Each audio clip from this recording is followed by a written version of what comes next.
Hello, hello, hello. I'm recording a little earlier than I normally do just because we're gonna get a really hot day and I have the water cooler in my bedroom. It makes it really hard to record down the road with all the noise. So I wanted to talk a little bit as short as possible about Mars and Taurus. It's happening on the 9th. I I don't have the ability to share personal perspective on every placement, but I am a Mars and Taurus, so I thought I would talk a little bit about my pet peeves, and that way everybody is experiencing this transit. So if you feel these things during this transit, just know this is what's going on, all right? Just in case you're getting a little bit more sensitive about certain things in your life. This really depends on where Taurus is in your chart. For me, this is my 12th house. As good or bad as that is, it's self-undoing, but also avenues to save yourself mentally, physically, spiritually. So you can bet I've done everything wrong in the past. A Mars and Taurus transit or person can use, I would say, especially in the 12th. I'm not sure about other Mars Taurus folks. It really depends on all the things in your chart. So disclaimer, this might not, fit everybody. But we like pleasure. So we can tend towards hedonism. And the worst part of that is especially if you're damaged, all right? You like pleasure, but you don't know what is right for you yet. Or you don't really know who you are. So you keep trying things and you keep submitting to things, saying yes to things that don't feel that good because you're still finding out what feels good. So Mars and Taurus does not come to conclusions quickly, generally speaking. I have a lot of Aries in my chart, so that does help. So does the Gemini in my chart. It helps a little bit, but I still like to take my time. I'm very sensual. I like things that smell good. I love putting on perfume every day. I have a perfume, a friend of mine, also my Facebook daughter, long story, she makes my signature perfume. I have a signature perfume that I've made personally for me. So not everybody has one of those, but as a Mars and Taurus, having a perfume that's just made for me, that I made in conjunction with this other person, we blended it together for me. I'm the only one that wears it. That's important to me. Okay? The kitchen, very important to me. I think about food outside of spiritual things, outside of,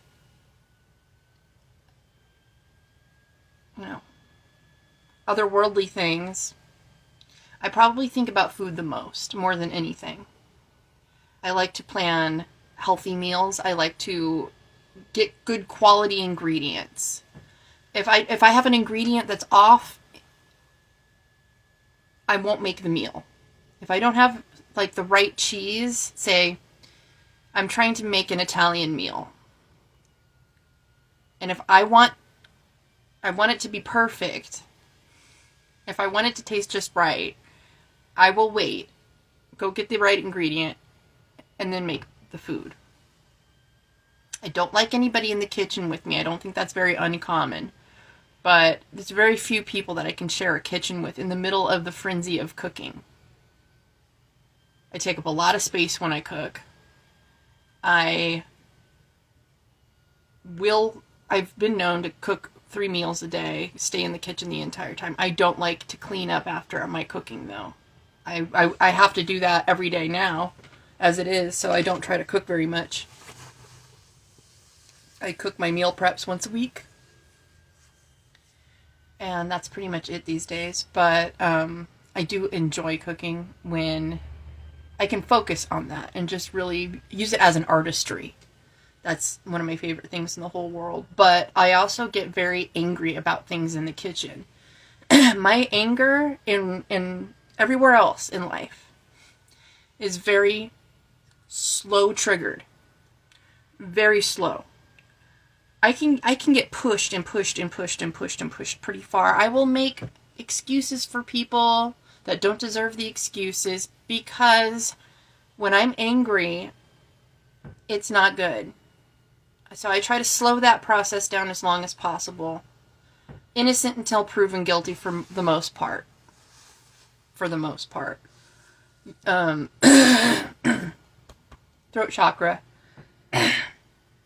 I don't have a sore throat or anything, but I've been noticing, like, I don't know if it's the shilajit or what, but I'm, like, purging mucus. It could be, you know, the way I'm, like, dieting or whatever, but it's probably a good thing. So, my vocal cords get all junky, but,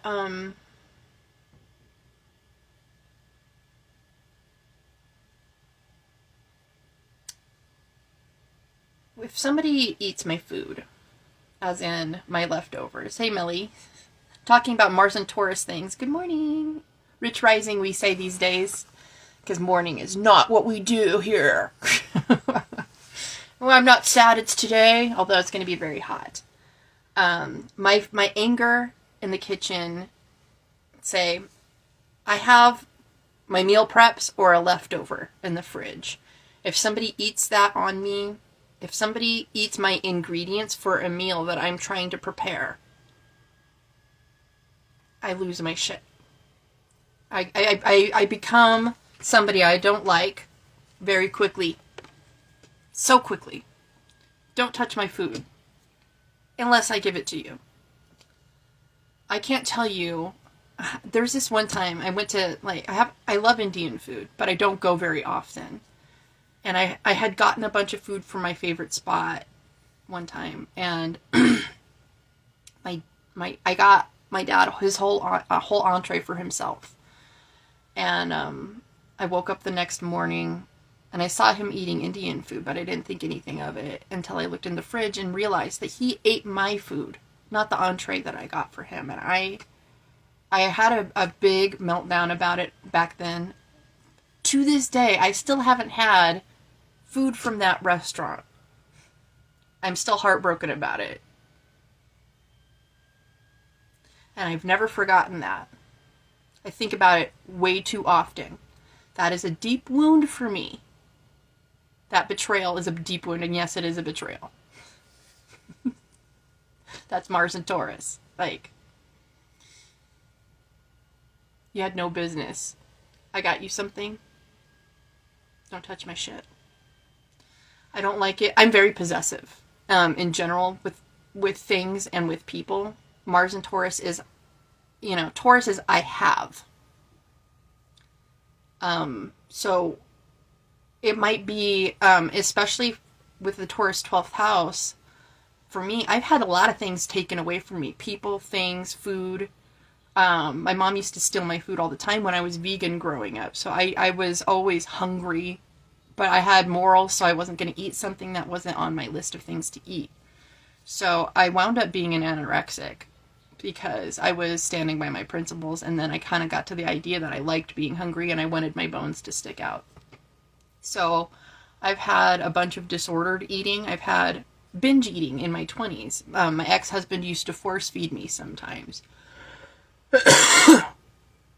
So I've had anorexia and binging issues, like surfing craving to craving to craving to craving. I've drank 2 cases of wine in an evening.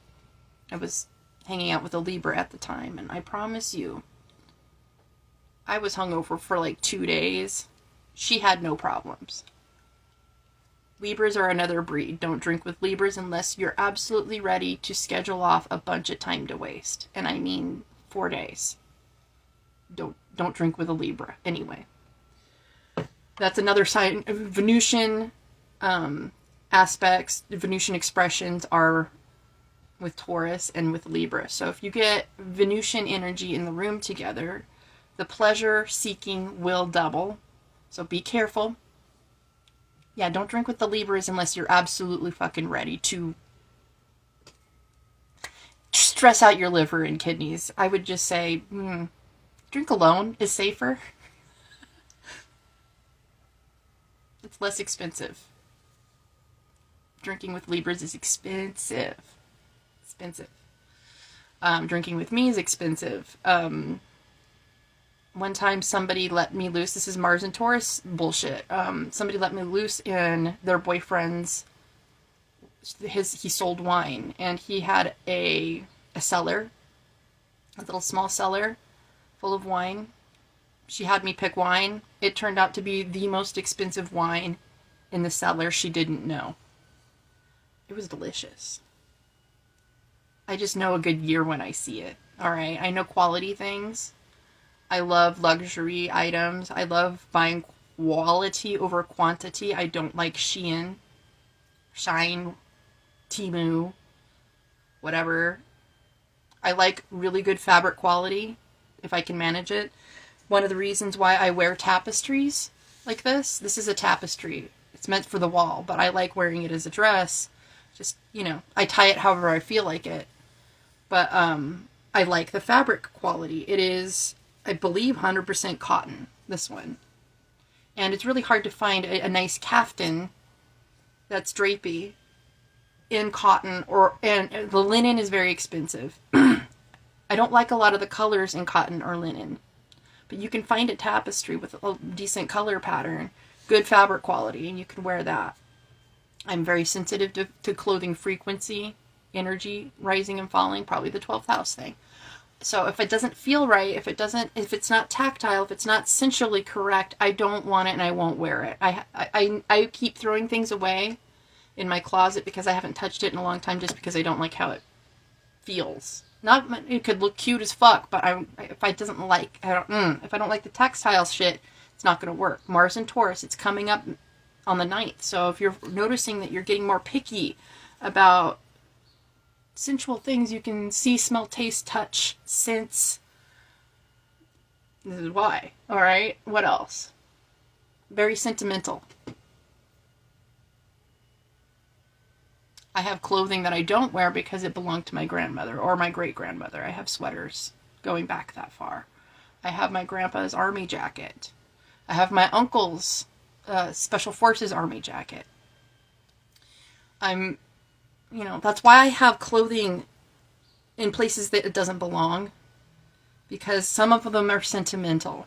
And I'm probably never going to get rid of them, but they're also decor, if that makes sense, in my own way. I think I strive towards maximalism just because, for decor, I find it comforting. I like colors. I like seeing, the idea of Turkish rugs everywhere, and tapestries and candles and crystals and stones and shit. That's my bag.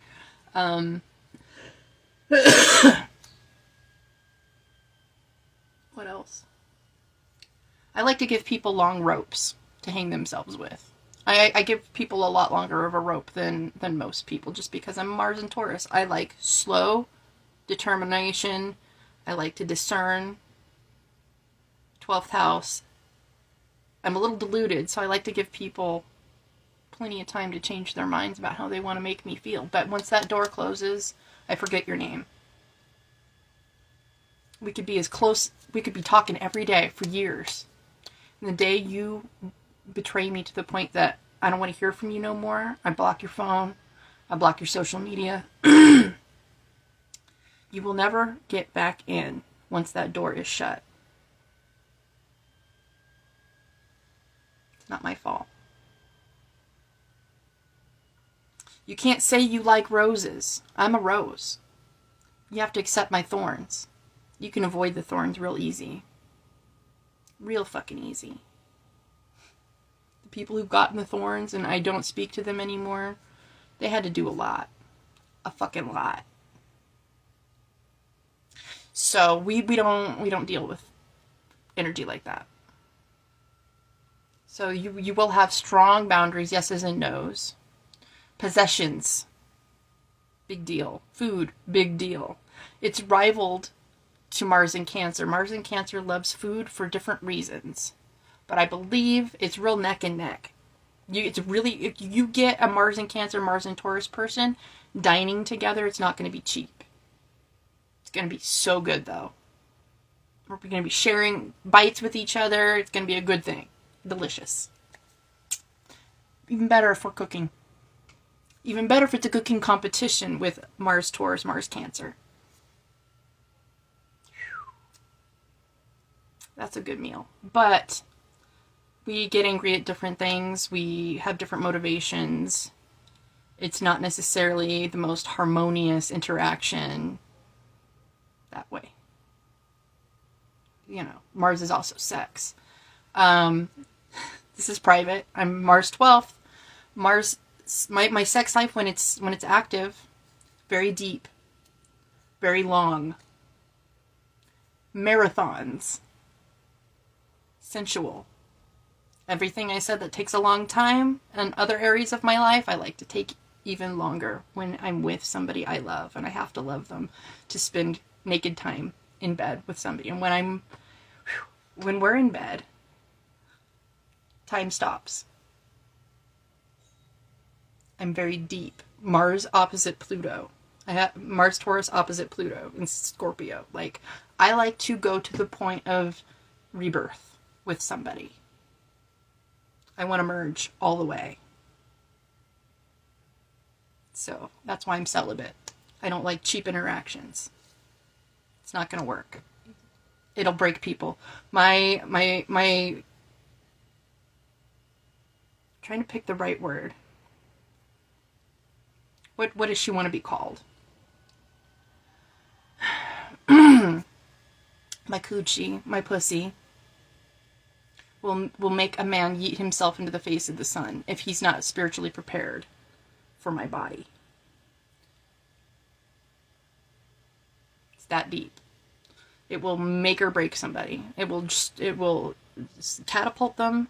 My sexual energy will either catapult them into healing themselves and self-regeneration and turn them into a better person, or it will turn them into a self-loathing puddle of nothing, a useless piece of junk, and they will literally self-destruct immediately. Like, so I'm preserving you, everybody else, by being celibate. Understand? You're not ready for this. I've watched it happen. One time, I was reckless with my body, and I don't think that person's psychologically okay. My guides, my ancestors protect me. Mental and physical health will come to haunt somebody. It will be ill health both ways if I am irresponsible with my sex. So I don't know if that's the way with every Mars in Taurus, or if it's just the fact that I have Mars opposite Pluto. But it's very serious. So I'm not worried about being celibate. It's not hard for me to say no. It's for your own good. But slow, sensual, passionate. I want to know every part about you. I want no secrets between us. You know what I mean? I want to merge. Soul merging. But anyway, I'm going to leave it at that. That's my, maybe you'll notice this during the transit. You'll be noticing yourself compelled to these areas of life and the sensuality. That's what's going on. If you want to be slow, extra slow, and take your time, that's what's going on. I love you guys. That's my little talk for